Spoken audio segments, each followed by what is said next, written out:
Now, obviously, we all know how the world works, where there's what we do in front of a camera for work, and then there's sometimes that stuff that, you know, for social media you'll do in front of a camera because it's about your life behind the scenes stuff, right? Did you see the Meghan Markle thing where she filmed herself in black and white in her own theatre watching the LA Dodgers? My favourite part of this is that the husband is so bored. He is so and when your team wins at the end of a that would be a moment to go, hey. Instead, he's so bored because he knows they're not watching it to watch the game. They're watching it so people can watch them watching the game. And he's like, oh my God, what did I marry? There's no way Kate is doing this to William. Not a chance. She's probably like, that's so great, they won, and then they move on. Yeah. And Meghan Markle has no affinity for the LA Dodgers, and everybody knows this. It's not like, oh, there are some women who are super into sports. You know how we know? Because they constantly post pictures of themselves wearing the team gear. They are updating us on the scores every weekend. I know these women, right? I can't relate to them at all because I'm not into sports, but I find them fun and amusing, and I follow. She's not one of them. She's not one of them at all. She never mentions them, ever. She doesn't give two shits about the Dodgers. She just wants you to think she does because they're relevant, and unlike her, they're winners.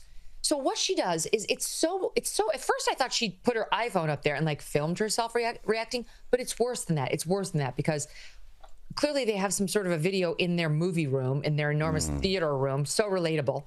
And they got all that money because they decided to stick a knife in the royal family that gave Harry money to begin with and made them relevant. So they decided to basically extort them and get money by making fun of them and calling them racists, and Netflix paid them money for that. In any event, they took that money, built themselves a big mansion, and built themselves some huge theater, and they sat in that theater and like two hyenas, this one and her friend. I don't know who the friend was, but she was as annoying as Meghan Markle. Who laughs who celebrates with like a high-pitched, it sounded like it was like half animal, half orgasm.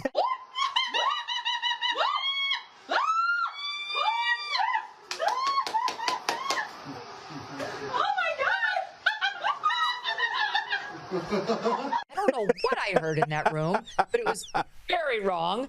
Clearly, Prince Harry didn't like it and had heard it too often, and start acting like 12-year-olds. I mean, even younger, maybe 4. And so what she had done was then she said, let's go back. I bet you our reaction is on video. I bet you. Okay, right. We might have just been caught. This is the best case scenario for her. Best. Worst is that she set it up and she filmed herself and then put it out there. But best is that she happened to have been caught overacting in the moment and then said, find me the tape on the security video, which then some minion likely had to do. And she rolled it back and she cut it and she posted it and acted like it was organic because she's desperate for our attention. She is a disaster tourist. She went to Uvalde where children had been shot dead and made sure she got caught on camera. She put her naked feet up, celebrating to music as she went by the spot where Princess Diana, her children's grandmother, was killed brutally. And now she does this where she wants to insert herself. That's what it is. She inserts herself into these big events, trying to make them about her. And one more point. I actually was also up watching the Dodgers, and I don't care about baseball. It's just an amazing World Series. And I also was there at the Super Bowl when my team wasn't there, but my husband's, the Eagles, won the Super Bowl. And never once at either of these events, when I genuinely did cheer for the winning team, did I think, you know what people want to see? Me and my reaction to the win. What really we should do is turn the camera on ourselves to show what we're thinking, to make the reaction about ourselves. That's really what people at home want. Only a narcissist would do that. And that's exactly what she is. She proved it yet again. By the way, anyone who is quote-unquote camera ready, in their own home, on the couch, on a weekend, is a little crazy, right? Because normal people, that's the time when, let's be honest, sometimes the husband might just be sitting there in his undies. Sometimes you might be there with the hair up and the no makeup. Because guess what? You're living your life. 100%. You're not behaving like that. I'm going to show you something, Paul. All right. This is I love this. I have my little headphones on. Stand by. All right. I'm going to give you a little show and tell. I'm going to take my heads up. This is how I look on the weekends.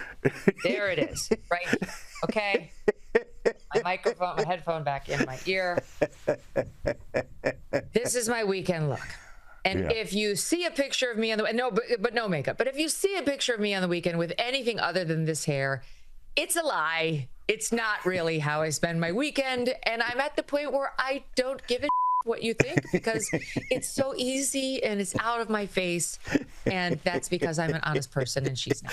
This is what an actual Megyn looks like at rest.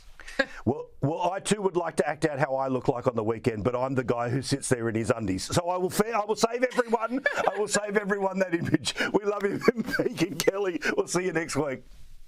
Okay, see you, Paul.